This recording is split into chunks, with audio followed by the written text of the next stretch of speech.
Okay, I guess the first thing I'd like to address is the calendar, because that's primarily why we're all here today, that and salary. But we met with the district's calendar committee to discuss the additional days that were being requested, yet the district's committee could not tell us what PD would be scheduled on those additional days that they were asking for. So when we go into a meeting, our expectation is that we be provided with some information with which to make an intelligent decision. And unfortunately, we could get no information whatsoever from the district team. We asked that Mr. Tran come into the room. I know he wasn't an official part of the district team, but we have had instances when we have had superintendents come into the room when we're negotiating to help us move through what appears to be a stalemate. We thought it was appropriate that Mr. Tran do that when we met with the district team, and we were very disappointed that he chose not to. That being said, the idea of asking for days and not having a reason why we need the days doesn't make sense to us. There's a narrative out in the community that, and I believe that it's been put out there in the community by some conversations that district administrators have had with members of the community. So there's a narrative in the community that teachers and staff just don't want PD, and that is not true. The point that we made to the district team is that we want PD that's going to be relative to what we're doing in the classroom, and that includes classified staff as well. Classified staff has been invited to participate in what are actually certificated PDs. They don't find it relative to what their job is in the classroom. And we have asked about this for the last 2 years, that we need PD that's relative to classified employees. We have not gotten it. If the teachers are sitting in a PD for 2.5 hours, 3 hours, 4 hours, and they're telling you that what they're hearing is not relative and helpful to what they're doing in the classroom, you need to be listening to them. They're the experts. They know what they're doing. They know what's helpful. I know, Dr. Kent, that you and Mr. Guerrero came out to the different sites and asked teachers what they needed. They were very truthful when they said they needed to have PD and training. But the reason why we're so committed to having training at El Rincon is because we are the only school that has a full-time inclusion program, and none of our general ed teachers have received the necessary training in order to be effective in the classroom with the students that they have in the inclusion program. The district started a program, did not think it all the way through. They are not working with the teachers to make sure that inclusion can be successful for our most vulnerable students, and that has to change. We cannot say that we want things to happen without having a plan in place. We can't say that we support our students without doing things that actually support our students. So we have to be more thoughtful about that. I appreciate that you reached out and visited the sites, but what has happened after that? Nothing. So when we talk about calendar, that's our work here. We have a right to negotiate that. But we haven't made any progress on calendar. And you know how we feel now about PD. There were many other speakers before me that talked about morale. I've been talking to boards before this board for many years. I've been the president of this union for 25 years. I have come many times and spoken to boards and spoken to district administration about morale, and we chose to ignore that.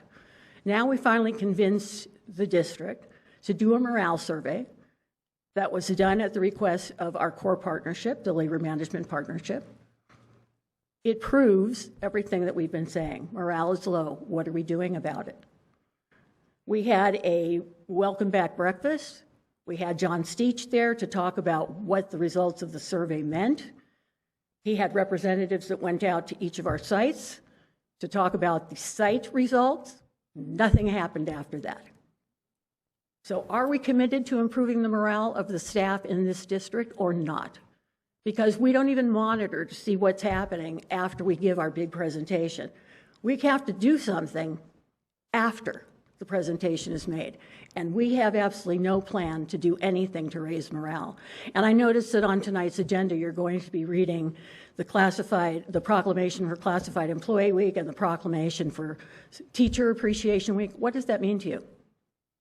Because last year when you took turns reading it, you didn't even ask me if I wanted to have a few words to say about accepting the classified proclamation, at least to say thank you. So you don't even need us to comment on the proclamations that you're reading because it's just being done by rote. If you really valued us the way the proclamations state, we wouldn't be here right now talking about what we're talking about. It's all about respect. And part of the problem with respect in this district is that unilateral decisions are being made by district administrators without input from staff. If you want to schedule PD, then sit down and talk with staff about what they need, what they feel they'd like to have training in. Don't just impose trainings at a cost of several $1,000s on staff when they're going to turn around and tell you this meant nothing to us. I'm sure that you don't want to waste your money in that way. So let's be more thoughtful about involving all of our stakeholders so that we can make informed decisions about everything. I want to talk about the classified reclass because we've been talking about the 2%.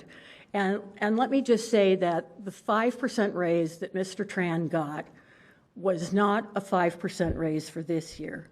He asked way after we got our 5% raise if he was entitled to get it too, and the board approved that. But the one thing, Dr. Kent, that you said at that time when you were voting to approve is that nobody else in the district had to prove their worth, and that's not exactly the way you said it. But you said something along those lines. Nobody else had to prove their worth in order to get their raise, so you guessed that he didn't have to either. Well, I will remind, go back and watch the tape because you said something like that. I'm going to say that we don't give raises based on performance review. Okay, well, the superintendent, with all due respect, is your only employee.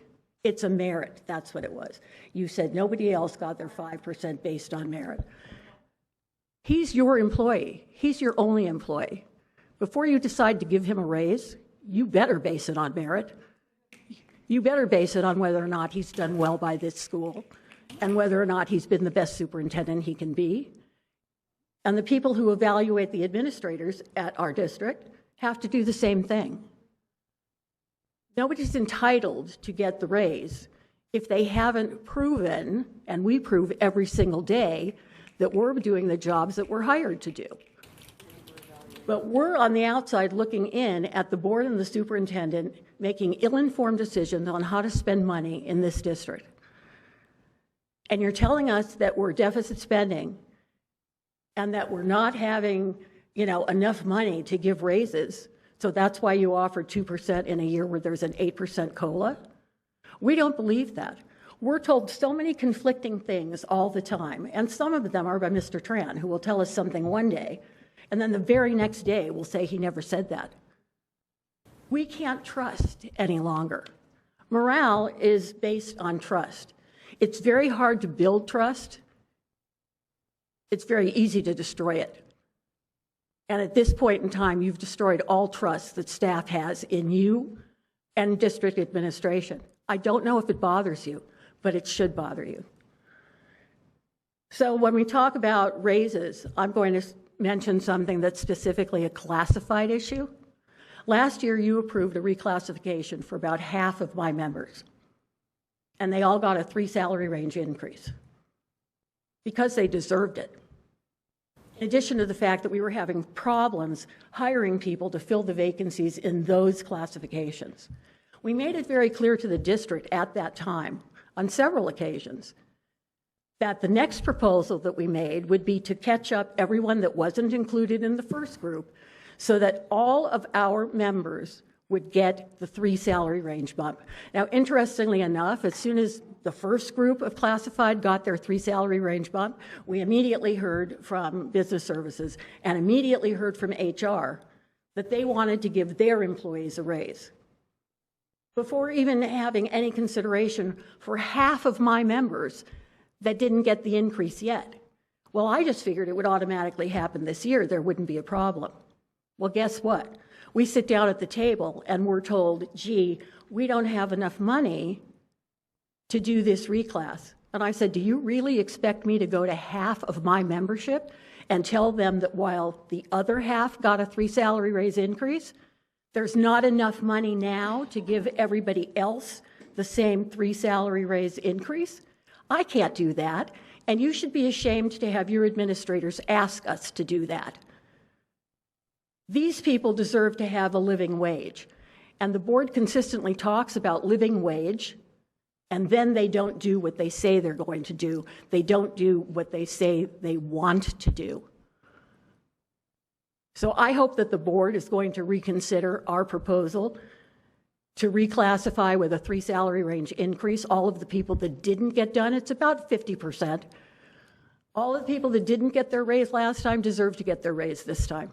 And they probably deserve to get it last year, but we're being asked to wait. But I want the board's commitment that this is going to be a done deal. Because you cannot tell half of my members that they're not going to get the same increase that everybody else got. So find the money somewhere. And as you've heard, there are a lot of people in the community that are very concerned about New Earth and the amount of money that you blithely spent on their contract, and how people feel that it's not working, and that these people aren't licensed. And that's something else that I told you many months ago. Nobody looked into it. And if I have teachers telling me that they get a list of the students that are going to be seen each day, and there's like 20 to 25 students on that list, and then I bring that to Mr. Tran's attention, and he tells me, oh no, they're seeing 225 students. And everybody goes, what? That can't possibly be true. So I suggest that you send out a student survey to ask them how effective they think New Earth has been to them on campus, to ask them whether or not they've used that service, how many times they've used that service, and whether or not they thought that service was helpful to them. Instead of just ignoring everything we're saying and staying in a contract that's going to cost you $1.5 million next year, and then telling my people you can't give them the raise they're entitled to. And then the last thing I'm going to mention is Culver Park, because I sat in on the meeting. You had your board meeting about Culver Park. I couldn't hear a word that was being said because I joined on Zoom. So I don't know what the board's plan was, and I don't even know what was presented to you. The only thing that I could find out from somebody who was there was that a proposal was made to you to reopen Culver Park in some form and have it be part in person and part, I guess, virtual. What is this? I'm going to say Acme, but that's going to date me because that's the Roadrunner. Apex. Okay, so you're going to use Apex, which is a program that's going to talk to kids on their computer. We returned from a pandemic, and everybody was talking about the profound learning loss that we saw in our children because of distance learning. So how can you take our most vulnerable students and decide that it's appropriate to make any part of their school day distance learning when you're just going to perpetuate the learning loss they've already suffered? Nobody asked you guys to reinvent the wheel. Culver Park was a fine continuation school before, and all you have to do is staff it and reopen it. The teachers who taught there loved these kids. They had the best intentions to make these kids as successful as they could be.